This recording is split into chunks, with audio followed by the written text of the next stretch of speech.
23 февраля 2013 года – знаменательная дата для мирового ММА. В этот день состоялся первый женский бой в UFC. С того момента появилось уже 4 весовых категории, а женский ММА становится все популярнее. Ну, неудивительно. Но мы любим женские бои не только из-за плотных заруб, не так ли? Каждый из нас обращает внимание и на внешнюю привлекательность спортсменок, из-за чего порой в топы выходят, ну прямо скажем, не самые лучшие бойцы. Мишель Уотерсон, Рэйчел Остович и Пейдж Ван Зант до сих пор приковывают взгляды мировой общественности, особенно после очередной сочненькой фотографии в Инстаграме. Сейчас же на небосклоне женского ММА засияла новая звезда, и имя ей Камила Смугулецка. Биография.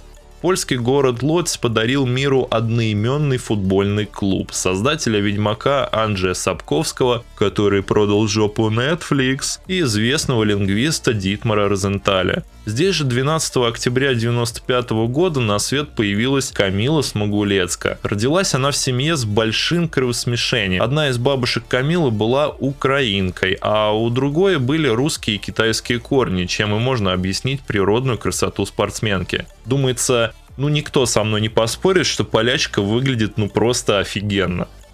Первую славу будущая спортсменка получила после съемок в клипе на песню «Нелюбимый Робич». В видеоролике она отыграла роль славянской девушки, которая совершала весьма красноречивые действия своими руками, чем, несомненно, приковала взгляд фанатов рэп-исполнителя. Приковала настолько, что ныне не самую качественную работу посмотрели уже более 40 миллионов раз.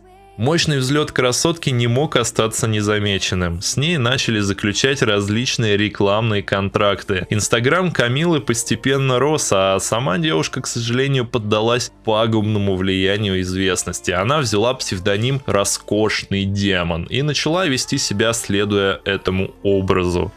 Камила давала неоднозначное интервью, где рассказывала, как именно привлечь интересующего ее парня путем использования приворота. Попутно Смугулецка снималась в кино. Однако популярность постепенно начала угасать. Кроме трэша в ней не находили абсолютно ничего.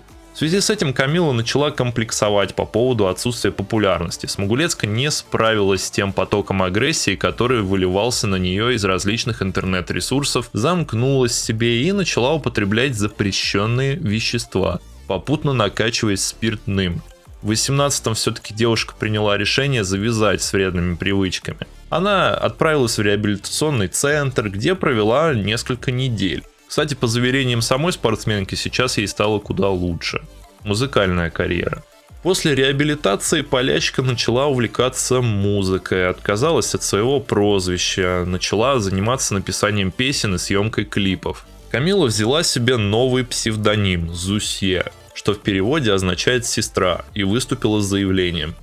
«Привет, это Камила. Вы знаете меня по моему бурному прошлому. Попрощавшись с прошлым периодом жизни, я решила встать на путь исправления и поделиться тем, что играет у меня в душе. Я хочу заниматься тем, чем хотела заниматься всегда – музыкой. Я больше не буду убегать от себя, потому что я буду убегать так долго, пока не увижу себя в сердцах и глазах других».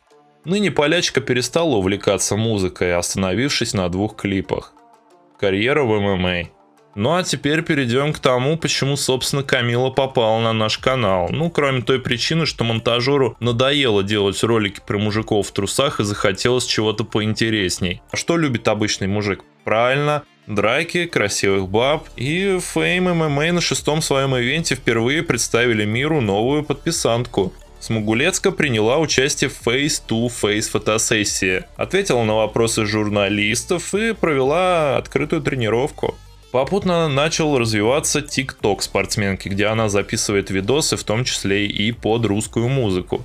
Если же рассматривать бои Смугулецки с экспертной точки зрения, то с такой техникой ей дорога куда-то в секцию по ММА. Первая схватка с участием Камилы представляла собой какие-то нелепые размены на дальней дистанции. Она проиграла своей сопернице Марти Линкемастер Линкевич единогласным решением судей. Однако хайп вокруг ее персоны только усилился, и на 8-м турнире организации Камила оказалась сильнее Дагмары Шевчук. Шевчук – медийный деятель, инстаблогер и фитнес-тренер, проигравшая Зусье техническим нокаутом. После боя не обошлось без взаимных оскорблений. Дагмара немедленно потребовала реванш, так что в 21-м стоит ожидать новых баталий с участием Смугулецки.